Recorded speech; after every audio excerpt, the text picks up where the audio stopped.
In Europe, I've visited about 20 different countries, and I've recently visited a new one that completely took me by surprise. This country isn't on a lot of people's radars, but from what I've seen is perhaps one of the best examples of what people think of when they think of Europe. Beautiful landscapes, charming cities, and a high quality of life. Stay with me in this video as I tell you about my travels to the country that is Slovenia. Let's get right into it.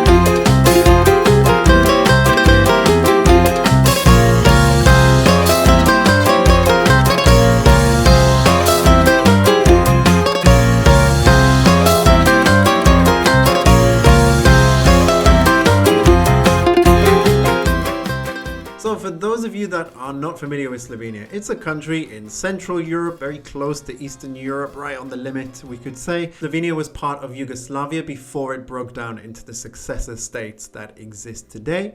And it shares borders with Austria, Italy, Hungary, and Croatia. Slovenia is part of the EU and uses the euro as its currency, and the language in Slovenia is Slovenian, though there are regions of Slovenia near the coast and close to Italy that also speak Italian. So how can you travel to Slovenia? Well, there are two main ways. The first is by plane, arriving in the airport of the capital city Ljubljana Airport, which actually sits just outside of the Ljubljana region, but very close nevertheless to the capital city. Ljubljana is pretty well connected to the rest of Europe. You have flights to a lot of European cities, especially hubs like London, Paris, Amsterdam, for example. And you've also got a number of flights going to destinations in the Middle East as well, like Dubai, like Egypt in certain cases. You've also got a number of flights to Istanbul and other destinations in Turkey. And there are also flights to Tel Aviv at the moment as well. However, Ljubljana sits in an interesting place on the map, such that it is very easy to get there by car from a number of major cities in not only the neighboring countries, but even countries that don't share a direct border. For example, if you're traveling from Zagreb or Rijeka in Croatia, you can be in Ljubljana within 2 hours by car. If you're traveling from Venice in Italy, it will take you about 3 hours. From Vienna is about 4 to 4.5 hours. And from Munich, Belgrade, and Budapest, this is where we came from by car, it's about 5 to 6 hours, again depending on the traffic. And I think if you're visiting one of these cities that's not too far away from Ljubljana, it's definitely worth hopping in the car and making a day trip out of it and visiting the city. You'll see why in a second. It's what we did from Budapest actually on our way to Croatia, and I fully recommend it. And let me tell you about the experience of driving in Slovenia, by the way, which has actually been one of the most positive experiences when it comes to driving in Europe that I've had overall. So Slovenia has a good network of motorways or highways. They're very, very well maintained, good quality roads, well looked after. And what I liked about Slovenia's motorway system as well is that they've done away essentially with toll booths and gates where you have to stop and pay to drive in a certain section of the motorway. What Slovenia has actually implemented is called an e-vignette system. And how this works is essentially that if you're going to drive in Slovenia, what you'll need to do is register your car's registration plate in the e-vignette system before coming. You'll pay a fee for the amount of time, for example, 1 week, 1 month, depending on how long it is, and that amount essentially covers you for all travel on the Slovenian motorway network for that time. It's really important that you do it as well. If you don't register, there are surveillance cameras on the motorways, and if they catch you and you're not registered in the e-vignette system, then you can face penalties. What was also nice about driving on the motorway as well is that it was a very scenic drive. There was lots of nice landscapes, little villages that we went past, green spaces that you could see from the car as you were driving along, and it made for a really nice drive. Once we arrived in the city of Ljubljana, it was really easy to navigate by car as well. Road markings were very clearly laid out. Everything was very orderly. Didn't feel chaotic at all from a traffic perspective. Granted, maybe it's because it's August and there's not that much traffic, but I think what also helps is that the center of Ljubljana, as you'll see as we go through the video, is quite heavily pedestrianized. So vehicles can only really make it up to a certain point before you're in the center of Ljubljana. So that meant that the roads were pretty calm along the way. What you've also got in Ljubljana as well that allows you to pay for street parking is the Urbana app. It also works for public transport. What you can essentially do is top up your Urbana app and you can pay for reserved parking in the app. And depending on which zone of the city you're in, the maximum amount of time that you'll be allowed to stay will vary. Also, how much you'll pay, of course, for that parking will vary as well. Generally, street parking from 7 p.m. at night to 7 a.m. in the morning is free, so you don't have to pay during that period of time. Alright, so let's talk about the city of Ljubljana, and this for me was where my eyes started to open and I was really quite impressed as I went into the city, because as you arrive from the outside, by road at least, you can see that Ljubljana is quite a modern city. You can see some tall buildings, offices,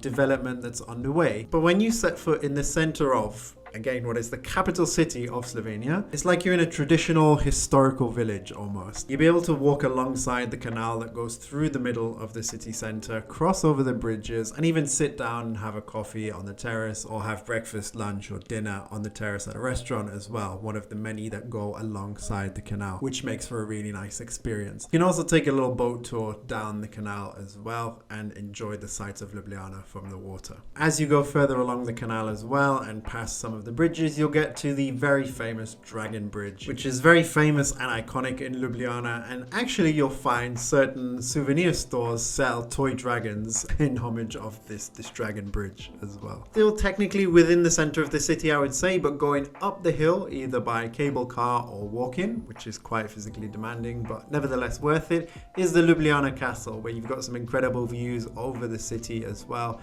and you get to appreciate medieval architecture of this historic castle that is up there. And then coming back down on certain days of the week, you've also got the central market where you can buy traditional Slovenian dishes and fruit and veg, along with the open kitchen market where you can find a whole range of street food, which is fantastic to try as well. And then finally, outside of the city center as well, you've got the Tivoli Park, which is the biggest green space in Ljubljana, which is also worth visiting to enjoy the fresh air and green space in the city of Ljubljana. What you've also got in the city center as well, as you walk through the little back streets, you'll find that they're very charming as well. You'll find lots of little gift stores, little shops where you can buy souvenirs, chocolates, and other things as well. And I should say as well that as impressive as Ljubljana is by day, it looks absolutely stunning at night. I'm going to put some footage on here for you, and this was taken with an iPhone as I'd left my camera at home and wasn't feeling too good when we went out for this. But honestly, I think even a real camera would struggle to do justice of just quite how beautiful Ljubljana is at night. It's really something you have to experience yourself. It's weird in the sense that it's very calm but very lively at the same time almost. If you kind of zoom out from the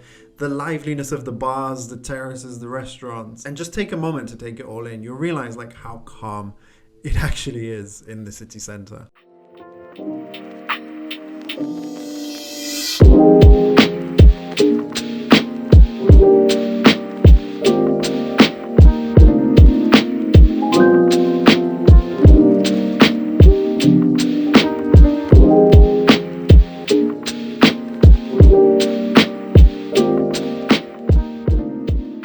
So these are all great reasons to visit the capital of Ljubljana. But one thing I should warn you is that despite Slovenia being in a region where it's typically surrounded by countries that are quite budget friendly for travelers, it's not exactly a budget friendly destination, I would say, and it's perhaps even a little expensive for some people. Taking a quick look on Numbeo, if we take the rent aspect out of it, you can see that the cost of living in Ljubljana is pretty comparable to the cost of living in Madrid. What I can say from first-hand experience as well is that some of the mini supermarkets, particularly Mercator, is quite expensive and a bit pricey as they're kind of express supermarkets. I am aware there are Lidls as well, which may be cheaper, didn't get the chance to go, but just have it on your radar. Other things that you'll notice is like entry to the castle is like 12 or 13 euros per person, I think. A boat cruise down the river is about 15 euros per person. Some of the souvenirs you're looking at, like 5-6 euros for a magnet. So yeah, keep that in mind. Maybe these are tourist traps that I'm just giving out. If there's anyone watching who's been to Ljubljana or lives in Ljubljana and can clarify if these are just tourist traps or if it is, really quite expensive to live in Ljubljana, I'd love to hear from you, so do leave a comment and let us know. That said though, there is one restaurant that we tried that was absolutely incredible and is a must try. I hope I don't butcher the name here. Do forgive me for my Slovenian pronunciation here. It is called Baščarča. So it's kind of a Slovenian, Bosnian grill kind of restaurant. It has a lot of meat dishes, potatoes, lamb, chicken. Honestly, some of the best cooked meat I've tasted in a long time.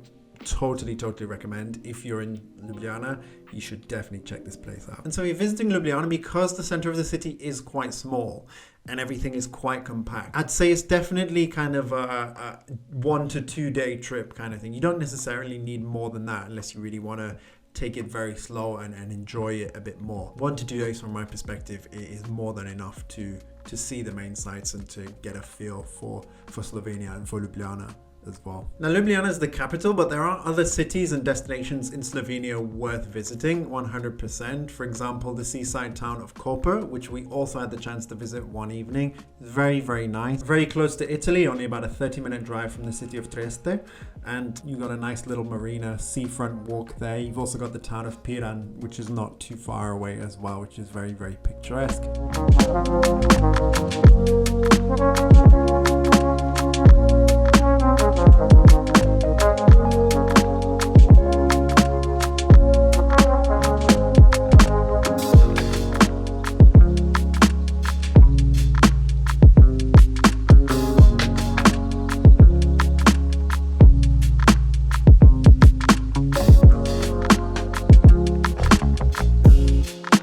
In the north of the country, you've got the second biggest city in Slovenia, which is Maribor. Also a very nice city worth visiting as well. And I can't finish this section without mentioning the most iconic lake in Slovenia, which is Lake Bled, which is a great chance to enjoy the Slovenian countryside, nature and landscapes at their finest. And so there you have it, guys. Hope you enjoyed this video on Slovenia. I should say as well, it's probably cities like Prague, like Bratislava, like Warsaw or Krakow or a number of other cities in Poland that probably compare to Ljubljana in many ways that I haven't yet had the chance to explore, but I hope to do so one day. And in the meantime, if you have been to some of those cities or if you've been to Ljubljana or anywhere in Slovenia, leave a comment and let me know how your experience was in Slovenia and what was your favorite thing. If you like this content and you want to see more travels of mine, then be sure to check out these 2 videos here. So next time I'll see you on the next one, and let's get this money.